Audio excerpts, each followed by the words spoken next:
Welcome to Attainable and Sustainable. I am your host, Devora Goldberg.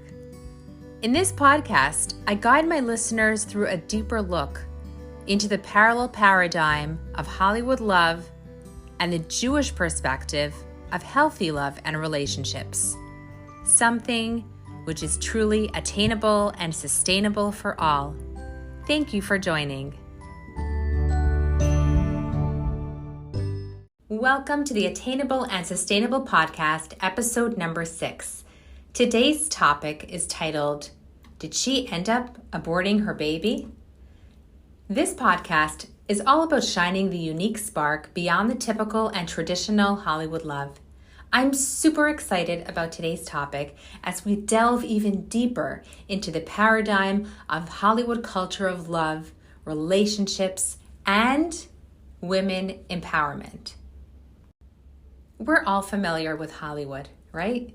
We love to watch their movies, we follow their shows, and we become quite obsessed with the daily lives of the actors and celebrities as well. And of course, the media loves to give us a constant paparazzi lens into their lives, into their relationships, and their family dynamics. And because these celebrities are always in the limelight, of course, we follow them. We perhaps emulate them, thinking all the while that maybe their model of love is what will create our very own Hollywood type dream of love in our own lives. But is that truly what they're exemplifying? What messages are they broadcasting? Do all their dreamlike relationships even last? I mean, we do know the truth, and we do know the outcomes of the majority of their relationships and marriages. And finally, why is society still looking for more meaning in their lives when it comes to love, relationships, or even women empowerment? If we have Hollywood, such a great paradigm out there showing us what people can accomplish, and people emulate them so much, then why are we searching for more? Today's Hollywood celebrity in the attainable and sustainable limelight is Whoopie Goldberg. Whoopi has used her platform as co-host of The View to voice her opinion on many topics. Now, one topic which she has maintained her stance on for so long, for so many years, is of course women's rights, or as Hollywood has coined it, women empowerment. So to give you a little background to today's episode, where we're going to be discussing the concept of abortion and women empowerment. So back in 1973, the U.S. Supreme Court set the law on abortion rights. The law stated that if a woman is faced with a decision whether to continue or end her pregnancy, the decision belongs to the individual and not to the government. The Supreme Court made it clear that the choice to abort a baby is an essential liberty. Simply, freedom. Freedom for the woman to call the shots. Freedom for her to decide fully on the matter. Now, just a few months ago, in June 2022, the U.S. Supreme Court reversed that ruling, insisting that there is no constitutional right to abort a fetus, and it will be left to each individual state to decide whether they will allow abortions or not. Now, many people, of course, were up in arms, legitimately angry. I mean, how can we take freedom away from a woman? How can the government be allowed to govern their bodies? Perhaps not only govern their bodies, but also perhaps force women to travel thousands of miles to another state just to access abortion care over there. Or maybe even to carry through pregnancies against their will.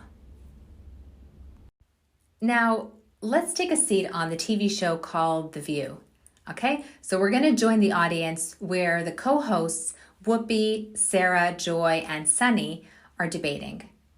Actually, they're not debating. They're actually all agreeing.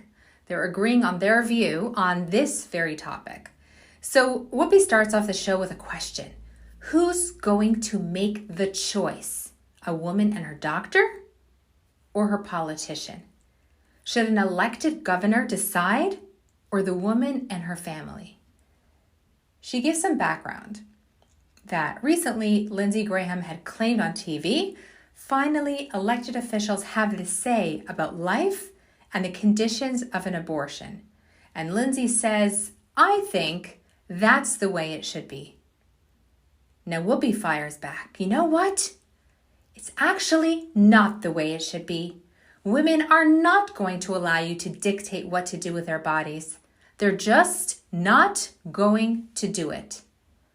And then Sarah Haynes steps into the conversation and she asks a question and she says, how are we going to indict the men here? For we all know that every abortion starts with the male. It's not about the woman. It starts actually with the male. And then she adds, if women are going down, then the men who did this to them are going down too. Then finally, Sunny Hostin takes the floor. And she quotes the statistic that up to 66% of Americans believe that women should have a say over their bodies and maintain their abortion rights. Women have a right, she said. They have a right to the privacy of their bodies. Now, as much as this topic brings up debate and emotions in many homes, in many phone conversations and coffee dates, I'm actually not here to debate it at all. Yes, of course I can display in this episode how Judaism values the life of a human. Yes, even the human life of a fetus. A value that traces back to the very first moments of even conception. And that's just the fact. That's Judaism's view and stance. But again, I'm not here to enter the debate. But what I will do is peel back the layers. See, I consider myself a foundationalist. What does that mean?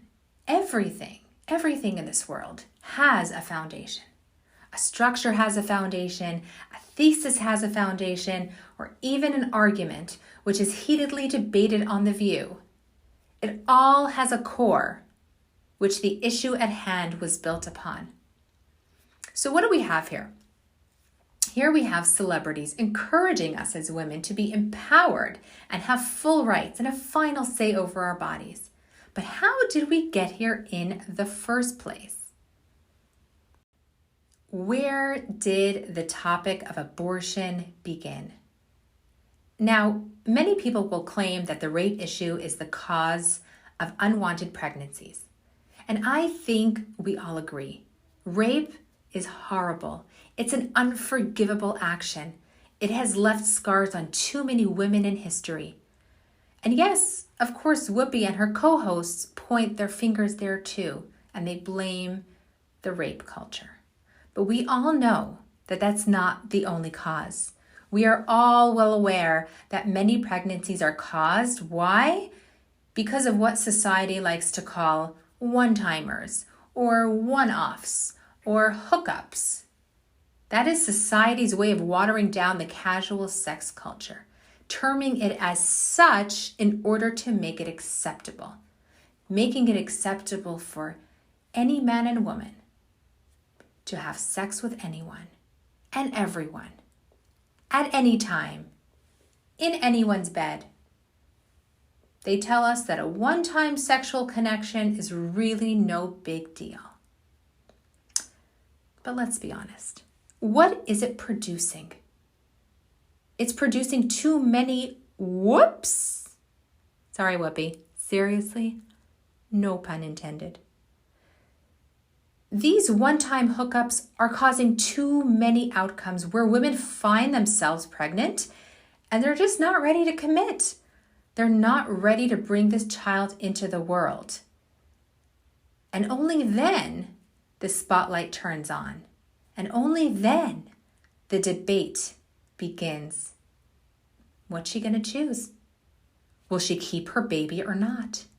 Will she carry through this pregnancy or not? Well, you might say she's only a teenager, she's too young to have a child. Or you might say, this woman here, she's only a sophomore in college and she hasn't even finished her degree and she's not grounded herself in a career. This is really not good timing. But these women did have a choice to hook up that one time. And only now we're telling her she gets to choose? Now she has the choice to end a potential life with a potential of greatness in their future? Because that's what we all have. We all have greatness in our lives. But Hollywood culture will hear none of this. Hollywood jumps in and says, cut, stop the debate. Let's get this straight. This is all about the woman. It's her body, it's her choice, it's her ultimate decision. Okay, Hollywood, let's go with the woman's choice. Fine. But when does that choice actually begin? Let's turn to Judaism. Judaism actually says, we agree. It is about her. It is her choice. She should be able to have the last word. But before she gets into bed, before she has a moment of sexual gratification without considering the possible outcomes. You see, Hollywood and Judaism are actually on the same page. Judaism is right on par with The View. It agrees with the co-hosts 100%. The only difference is the timing. So when does the empowerment begin? Judaism teaches us that it begins before we start debating about the viability and the value of the fetus. Yes, that's an important and pertinent question. But what about the value of the woman's body, which she is making available for all? What value and empowerment is she holding for herself? Let's take this debate all the way down to the foundation. A woman looks at herself in the mirror. Who is she at her core? What does she express? She was created by God Himself. She has this godly spark shining within her, and she was sent to this world with a mission to shine in her unique way. She has value. She has meaning. She has a light to share far beyond a few minutes of sexual pleasure here and there. So when one looks in the mirror and that's what they see, when one closes their eyes for a moment and they get to feel that divinity pulsing within them, that's their empowerment. And you might say, okay, where's the empowerment there? But bear with me. It allows them, once they feel that divinity within them, it allows them to then look at the world and instead of reacting to someone else's quick version of love and physical touch, she gets to say no. She gets to say, I know my true value. I'm not available.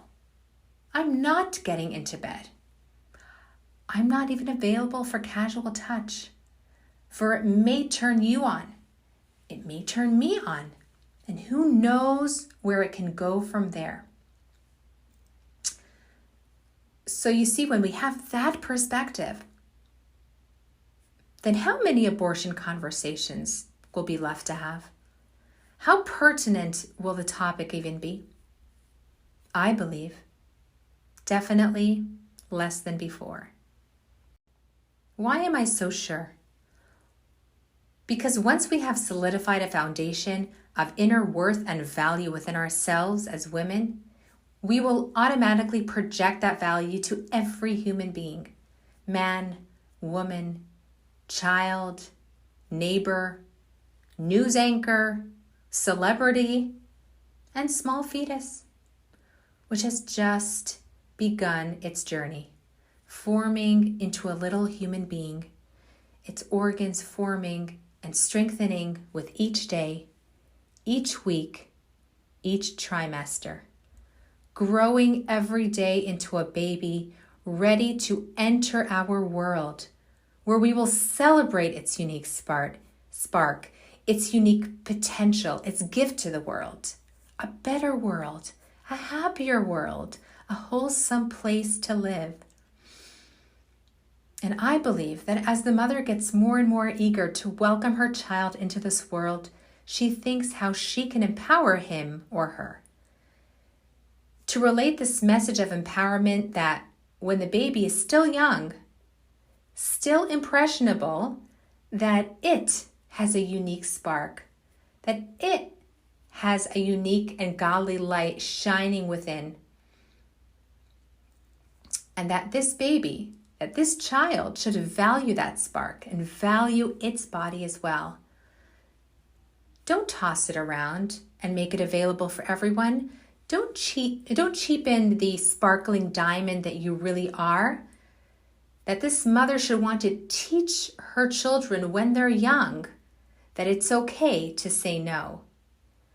Yes, all we need is to say no once, twice, exercising that muscle a bit more every time. Feel that empowerment within and share the light with the world. Thank you for joining me for today's episode. If you are loving the Attainable and Sustainable podcast, I would love if you can do two things for me before continuing your day. Number one, subscribe to this podcast to ensure that you never miss an episode. And number two, please rate and leave your review so that others like yourself will be able to find this podcast and enjoy it as well.